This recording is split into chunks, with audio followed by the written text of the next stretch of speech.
Sí, ¿qué tal? Buenas noches. Qué bueno que están acá en este programa y espacio que hacemos los lunes a las 20 horas, tiempos de refrigerio.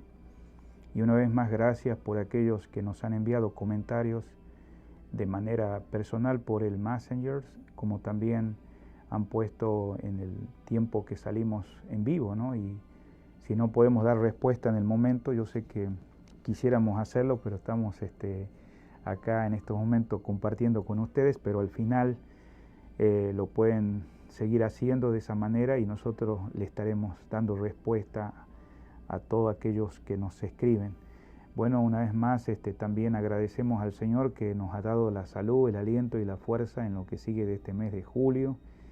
Y nosotros estamos en un tiempo como este saliendo por algunos medios. Uno es por la página oficial de la iglesia. Le invitaría a que lo compartiera a la página como también a este tiempo de refrigerio de los lunes. Igualmente, si nos está mirando por el canal del oficial de la iglesia, que es en YouTube, también puede compartirlo y de esa manera la palabra de Dios sigue corriendo y es glorificada como lo ha sido en tu vida, como ha sido en nuestras vidas, para que otros conozcan del Señor.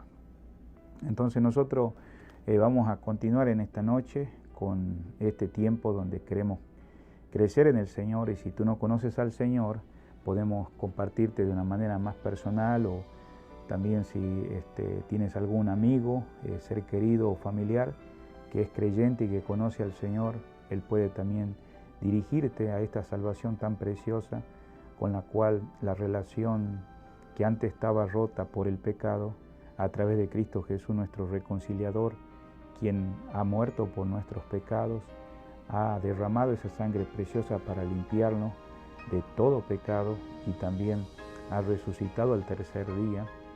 Él está para podernos salvar si nosotros nos arrepentimos y lo ponemos a Él como el centro principal de nuestras vidas, reconociendo que nuestras obras, ni ningún mérito, ni nada de lo que podamos hacer nos pueda salvar, sino su obra preciosa a favor de nosotros. Entonces te invitamos a que nos dejes comentarios en relación a lo que acabo de decir y el Señor te bendiga. Muchos saludos para los que se han conectado en esta noche. Bueno, vamos a ir al Evangelio según San Juan capítulo 5 y vamos a estar trayendo en esta noche un tema en relación a 3 pasos que debemos seguir para escudriñar la palabra diariamente.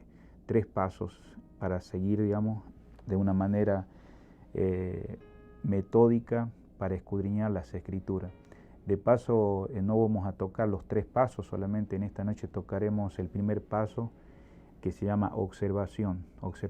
Dice la palabra de Dios así en San Juan 5:39, escudriñad las Escrituras porque a vosotros parece que en ellas tenéis la vida eterna, y ellas son las que dan testimonio de mí, y no queréis venir a mí para que tengáis vida. Sabemos que la palabra es el Señor. Y cuando nosotros leemos el contexto de los versículos anteriores, sabemos que había judíos en aquellos días que habían menospreciado al Señor en diferentes ocasiones. Judíos que practicaban el judaísmo y por otro lado iban a la sinagoga cada sábado y todo como respeto religioso, practicaban todas las prácticas tradicionales que Dios había dejado establecido a través de siglos y décadas.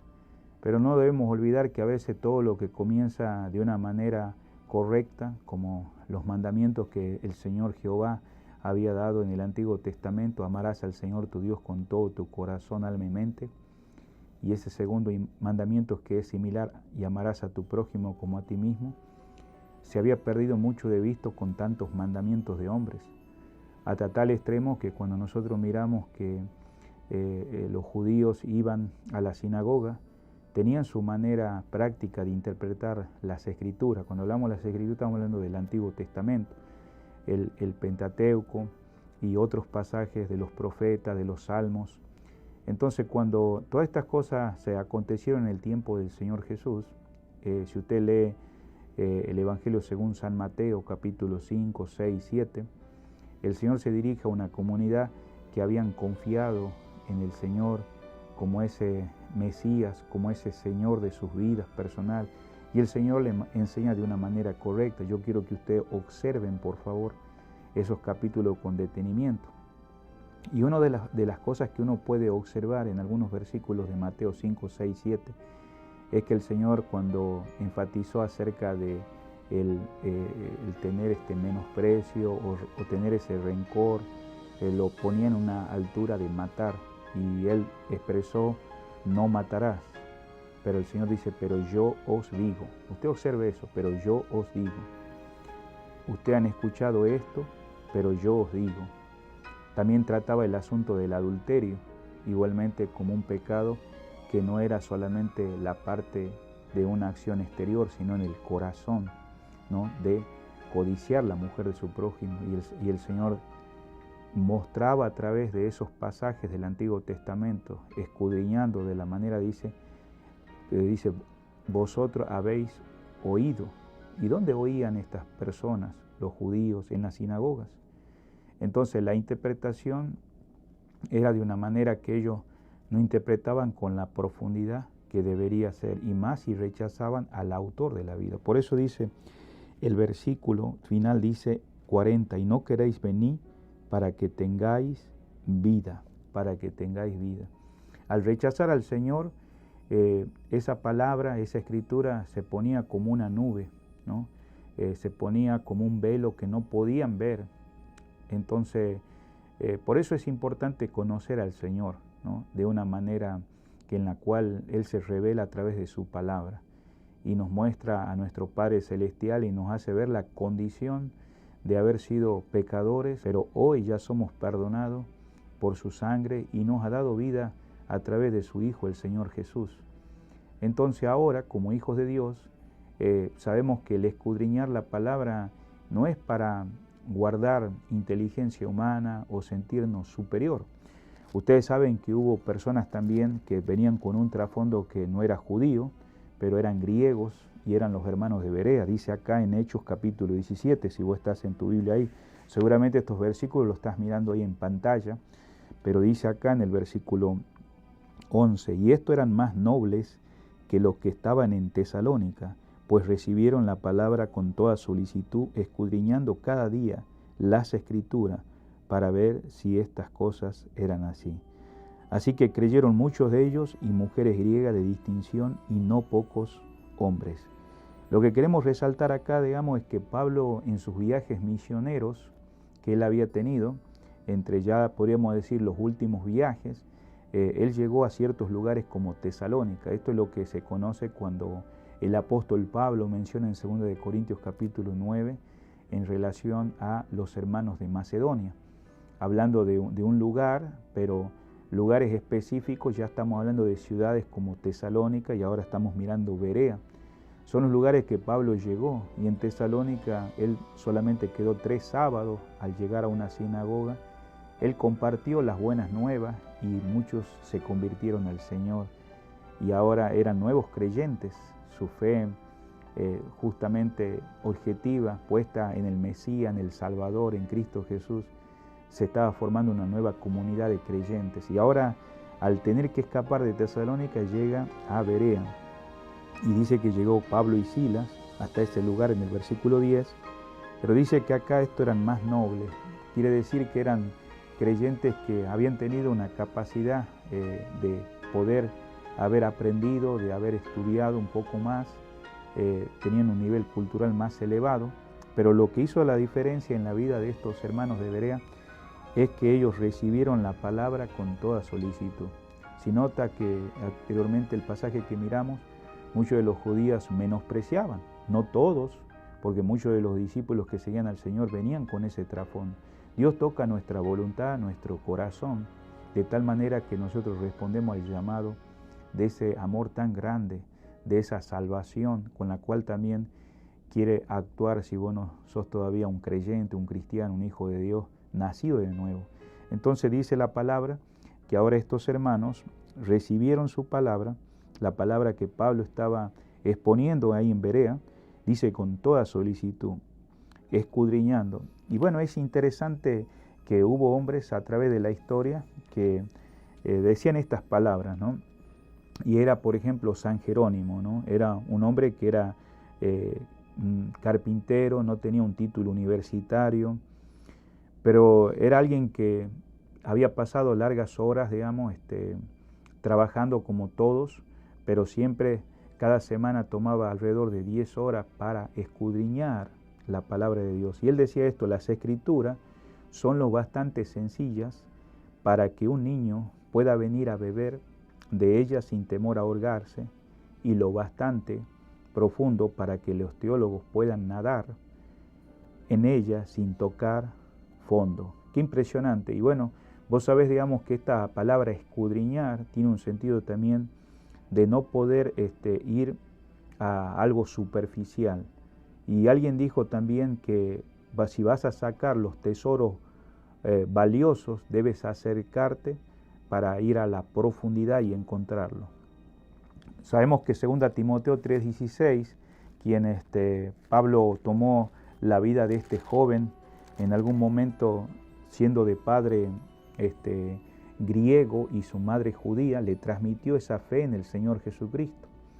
Y en 2 Timoteo capítulo 3, si vas conmigo al versículo 16, dice la palabra: toda la escritura es inspirada por Dios y útil para enseñar, para redarguir, para corregir, para instruir en justicia, a fin de que el hombre de Dios sea perfectamente preparado para toda buena obra. Que el Señor bendiga estas porciones de las palabras que estamos mirando en esta noche. Y lo que nos llama mucho la atención es ver cómo se transmitió esa fe. Sabemos que comenzó en su abuela, también continuó en su mamá, que se llamaba Loida, y en la vida también de Timoteo. Y dice que desde la niñez ha sabido las Sagradas Escrituras. Estamos hablando del Antiguo Testamento en aquellos días. Pero esa palabra tenía vida. ¿Y por qué tenía vida? Porque el autor de la vida es Cristo Jesús. Vos no podés llegar a comprender la palabra como leer un libro, cualquiera sea de geografía, un libro de literatura, un libro de historia. Este es un libro que tiene vida. Y esta palabra, digamos, al profundizarla, viene a tu corazón, y con el poder del Espíritu Santo obrando, puede hacer una nueva creación y salvarte, y darte cuenta que esa revelación que Dios ha dejado a través de su palabra, entonces obra en el corazón como obró en la vida de Timoteo. Si nosotros pudiéramos parafrasear esta palabra, cuando leemos 2 Timoteo 3:16, diríamos: la Biblia entera nos fue dada por inspiración de Dios y es útil para enseñarnos la verdad, hacernos comprender las faltas cometidas, también ayudarnos a vivir una vida recta. En ella es el medio que Dios utiliza para capacitarnos plenamente para hacer el bien. Qué impresionante, digamos, esta paráfrasis de este pasaje, ¿no? Y nosotros en esta noche mencionamos algunas cosas que pudiéramos tener en cuenta de cómo nosotros poder empezar a hacer ciertos pasos, y vamos a ver 3 pasos en los siguientes lunes. Hoy vamos a estar mirando, en primer lugar, observación, de cómo escudriñar diariamente. Y esto te va a ayudar a empezar a hacer una investigación de estos pasajes, ¿no? Por ejemplo, ¿qué significa la palabra observación, ¿no? Observación es cuando nosotros buscamos recolectar toda la información de ese pasaje que vamos a empezar a leer. Podemos estar mirando un capítulo o ver un cierto libro que Dios nos ha permitido poder elegirlo, ¿no? Entonces nos puede ayudar a responder con una pregunta que pudiéramos hacer cuando investigamos: ¿qué dice este pasaje? Recordemos, digamos, que nosotros queremos llevar de pasos prácticos, ¿no? Y uno de esos estamos diciendo en esta noche: la observación. En Proverbios 8:17, y todo esto lo estamos expresando porque queremos ayudar a cada uno de los creyentes que están los lunes en tiempo de refrigerio a poder tener estos principios prácticos en su vida en cuanto a escudriñar la palabra. Dice Proverbios 8:17: los que me buscan con diligencia, dice, me hallarán. Los que me buscan con diligencia, me hallarán. Entonces dijimos que la observación es la idea de examinar cierto pasaje en busca de datos, acontecimientos, circunstancias, hechos, detalles, nombres, fechas que pueden ser relevantes para comprender lo que está hablando el autor. Una de las recomendaciones, si vos tenés acceso a una librería cristiana en la zona, o alguien te puede ayudar que tiene un poco mayor de tiempo, a conseguir una concordancia, también un manual bíblico, y también sería bueno, aparte de tener una concordancia, un manual bíblico, un comentario, digamos, exegético. Y lo vamos a ir explicando un poquito más adelante en siguientes programas, ¿no? Pero es importante tener en cuenta estas cosas para poder llegar a examinar estos pasajes. ¿Por qué estamos nosotros hablando en esta noche acerca de la observación? Cuando más tiempo nosotros pasamos observando un pasaje, más fácil será interpretarlo y aplicarlo. Nosotros vamos a estar mirando en esta noche lo que es la observación, pero también vamos a ver en el siguiente programa lo que es la interpretación y la aplicación. 3 consejos para observar, si estás ahí atento. Número 1, observa con paciencia, observa con detenimiento. Como dije al principio, generalmente los tesoros se encuentran escondidos ahí en los detalles. En segundo lugar, no le hagas decir al texto algo que no dice.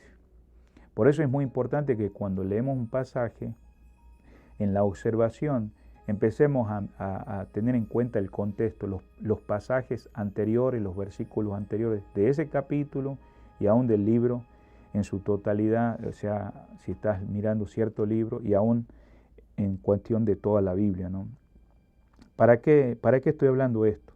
Para no caer en fantasías o traer tus propias ideas que muchas veces nos lleva a malas interpretaciones. Entonces estamos mirando en primer lugar la observación.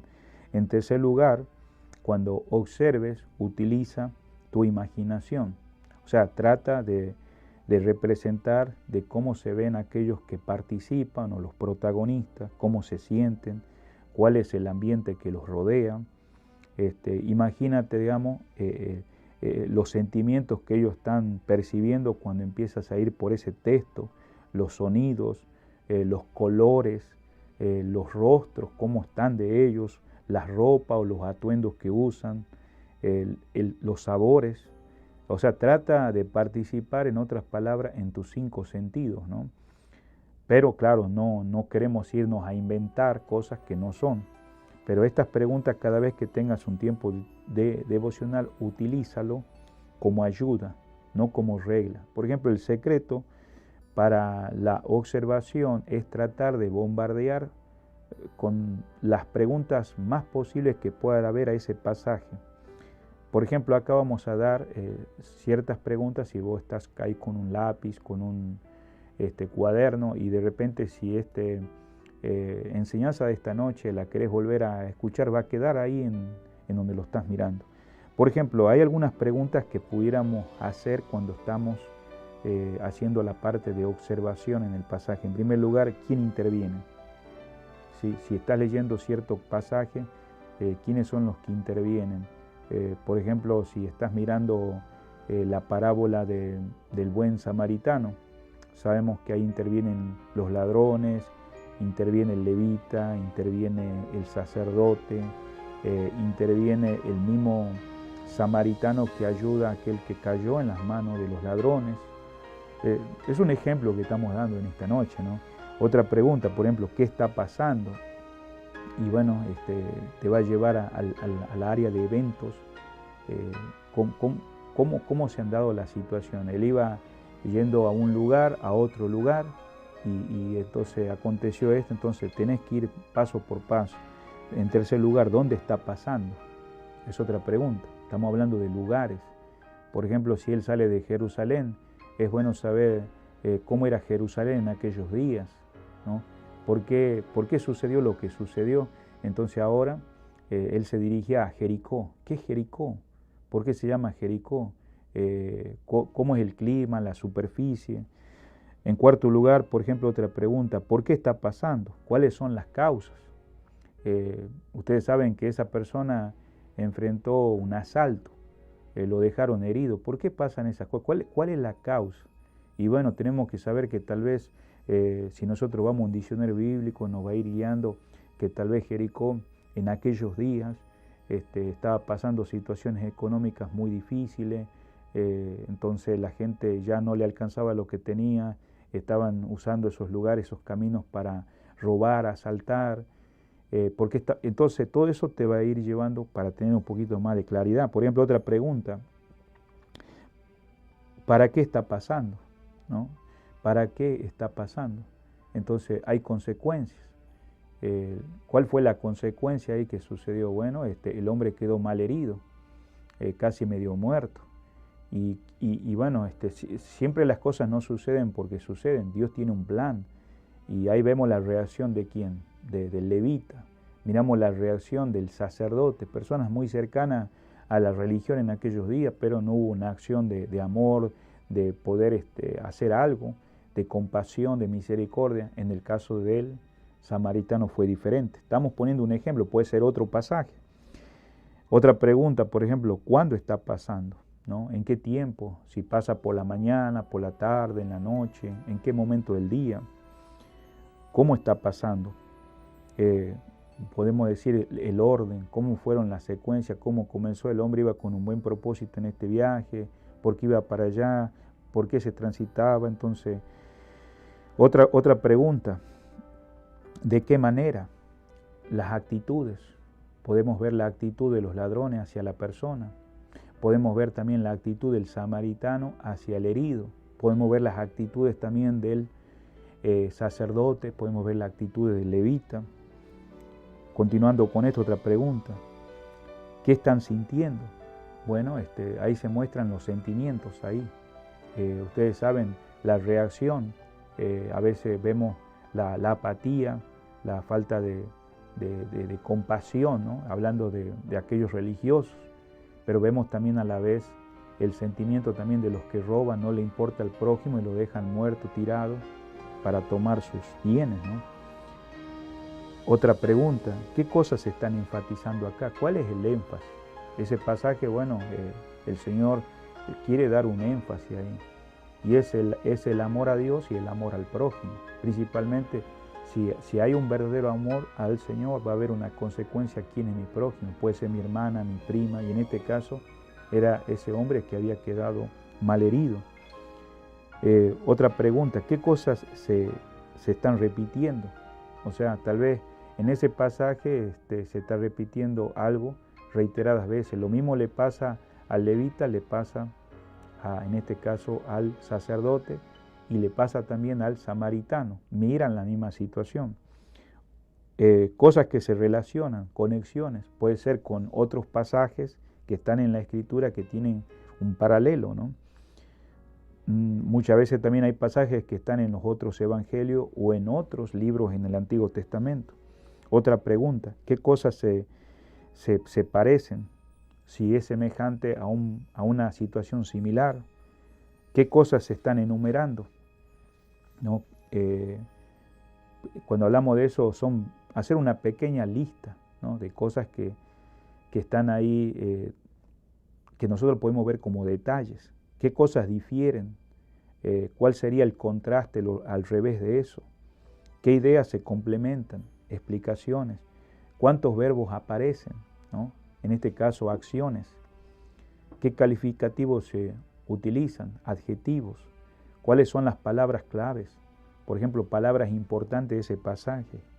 ¿Qué figuras del lenguaje aparecen? Por ejemplo, muchas veces el Señor usa parábolas, usa también, hay lenguajes a través de la Escritura que se llaman hipérboles, símiles, metáforas. Entonces, con esta observación, el consejo es que no leas estas preguntas demasiado rápido. Tal vez en este tiempo de refrigerio vamos paso a paso, pero tómalo paso a paso, despacio. Te aseguro que va a cambiar el sentido radical de ese tiempo devocional que deberíamos tener cada día con el Señor. Piensa que tal vez en este momento uno exagera con preguntas, pero estamos yendo a algo que es observación. Vamos a tener 3 ejemplos para finalizar en esta noche. Por ejemplo, si vamos a Mateo 28, 17, ahí en los evangelios, en el primer evangelio de según San Mateo, 28, 17, dice la palabra: y cuando le vieron, le adoraron, pero algunos dudaban. Si tú lees este pasaje, que los discípulos habían visto grandes cosas a través del ministerio del Señor, habían experimentado milagros, y cuando uno tiene observación solamente en este versículo, uno mismo se siente ministrado, porque jamás hubiéramos podido dar cuenta si no hubiéramos preguntado cuándo sucedió esto. ¿Y cuándo sucedió esto? Bueno, ya casi al final del ministerio, ¿no? Y al final del ministerio una pregunta es que durante tanto tiempo que habían escuchado al Señor, algunas veces algunos dudaban. Y a veces, muchas veces hay creyentes también en la vida personal que con todo ese versículo, pero mirando el contexto y haciendo ciertas preguntas, llegan preguntas como eso: ¿cómo estos discípulos al final del ministerio dudaban? En la cual nosotros podamos avanzar en nuestra confianza con el Señor, pero somos expuestos a la duda.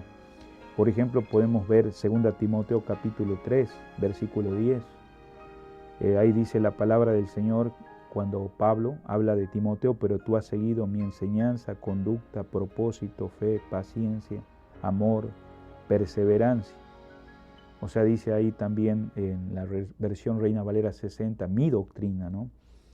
Y nosotros vemos este ejemplo porque nosotros siempre pensamos que enseñar un discipulado, una clase a un nuevo creyente tal vez son 12 o 13 lecciones. Y es muy bueno hacerlo. ¿Cuántas cosas, por ejemplo, podemos ver que Pablo enseña a Timoteo? Si estás observando y sacas la cuenta en esta noche, podemos ver que son 7. Entonces, ¿cuál es la misión que deberíamos nosotros tener? Y es transferir a mi discípulo o a aquel que estoy guiando al Señor. Puede ser mi papá, puede ser mi mamá, mi hermano, pueden ser mis hijos, puede ser mi esposo o mi esposa. Cada una de ellas. ¿Y cómo me di cuenta cuando leemos este pasaje? Es cuántas veces se van enumerando en este versículo. Y la lección es que nunca pases la lista esta que dijimos de pregunta en cuanto a la observación rápidamente. Y no nos olvidemos que nosotros no transmitimos solamente una lección, sino transmitimos lo que somos. Y lo que somos en Cristo Jesús es, como Pablo está diciendo, ha seguido mi enseñanza, doctrina, conducta, propósito, y en diferentes circunstancias, aquellos que guiamos nos miran e impactamos también con ese testimonio para la gloria de Dios. Por último, por ejemplo, en Marcos 16:15, un pasaje que lo usamos mucho para animar a los creyentes, para ser animados y recordar la gran comisión. Dice ahí: id por todo el mundo y predicad el evangelio, que dice, a toda criatura. Nosotros tenemos que hacer, la pregunta es, ¿hace falta que te recuerde las implicaciones de esos dos verbos? Claro que sí. Por ejemplo, id. Id significa, involucra un aspecto geográfico de la misión. Puede ser Argentina, puede ser Uruguay, puede ser África, puede ser Japón, puede ser Inglaterra, puede ser Canadá o acá los Estados Unidos. Ese es el aspecto geográfico de la misión. Pero también hay otro verbo ahí, en el mandato es predicar, ¿no? Donde nosotros vamos a estar yendo a ese espacio personal, individual de cada persona. Y el mandato es salir, pero también no es algo emocional. La atención es a los dos verbos, ir y predicar.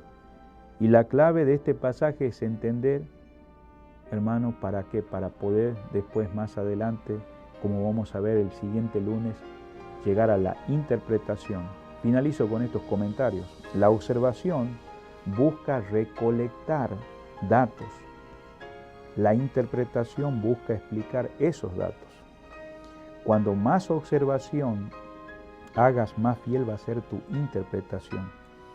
Que el Señor nos bendiga en esta noche y te bendiga el resto de esta semana. Déjanos tus comentarios. Un abrazo a la distancia. Chao.